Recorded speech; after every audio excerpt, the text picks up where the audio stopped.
Magandang araw po sa inyong lahat. Jillian Ward at Eman Bacosa Pacquiao nagkasama na muli.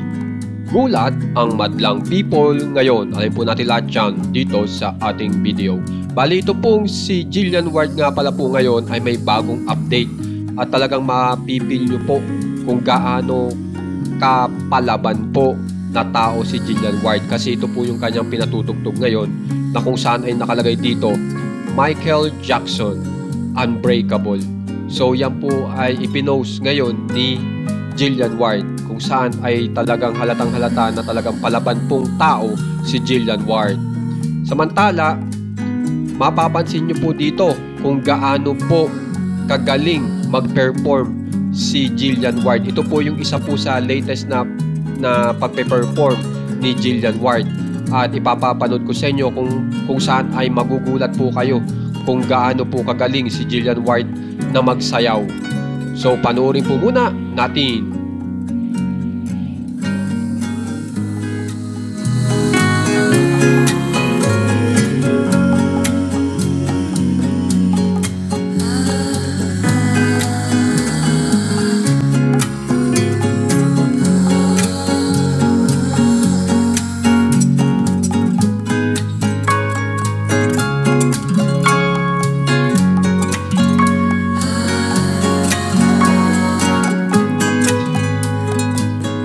So kung mapapansin nyo po, talagang napaka maangas po ang pagpe-perform ni Jillian Ward. Kumbaga parang yung kanyang muka malaanghel, pero pag nag-perform na po, talagang makikita nyo kung gaano po kaangas. So yan po ang bagong performance ni Jillian Ward.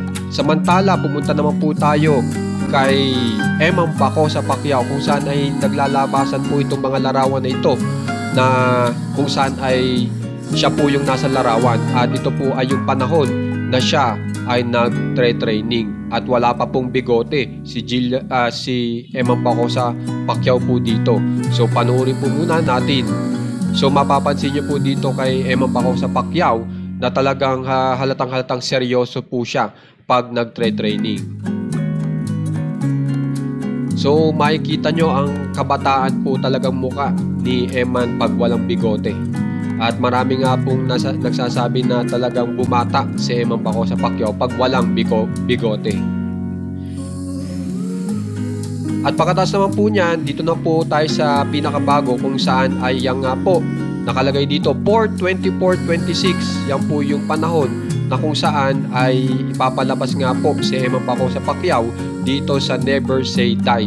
At magkakasama nga po sila dito ni Jillian Ward. At ito nga po yung video kung saan ay ipinapakita na nga po ng naturang malaking network na magkakasama po ang dalawa. So panoorin po muna natin. So yan si Jillian Ward at si Eman Bacosa Pacquiao. So maraming nag-aabang nga po dyan kasi gusto nga po malaman ng madlang people kung anong chemistry ang meron po sa dalawa.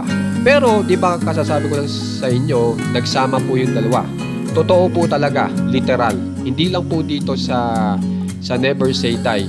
Kasi papakita ko po sa inyo ngayon, ito pong larawan na ito ay bago po ito na naglalabasan po ngayon sa social media. At makikita nyo po na magkasama na po yung dalawa. At kapansin-pansin naman po na maayos po yung dalawa. At makikita nyo meron pong ring dito na ipapakita ko po sa inyo o ipapapanood ko po sa inyo sa ibang video yung ginawa po nila dito po sa naturang ring. Kaya naman po, kung gusto nyo pong ma-update sa nangyayari po kina Jillian Ward at Eman Bacosa Pacquiao, subscribe na po kayo sa ating channel na Juan Katawa. Maraming salamat po.